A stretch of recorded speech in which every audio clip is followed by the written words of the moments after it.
mentioned earlier that Kirk and I had driven up in the summer and hung some stands, got everything ready.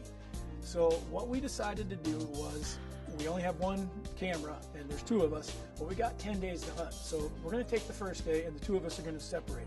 And I'm going to carry the camera, he had a small camera, and we're going to hunt. And if we see something that is just huge, go ahead and shoot it, or if you can get it on film by yourself, you do that. But mainly we're kind of scouting to see who's going to see where we're gonna, if we're seeing a number of deer, then we'll come together the next day and hunt as one. One guy will film, one guy will shoot. So Kirk and I go off that day and I get in my stand.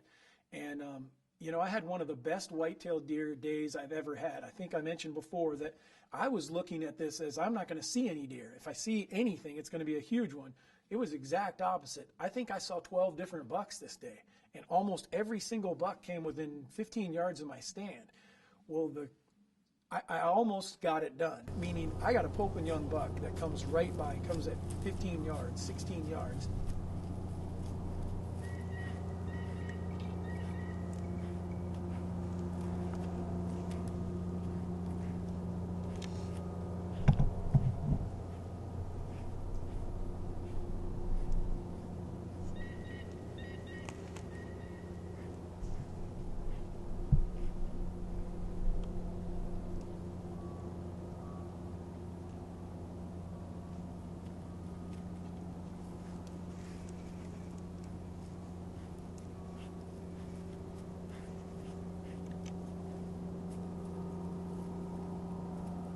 And I can tell you 2 or 3 times I came to full draw and I thought about shooting this buck.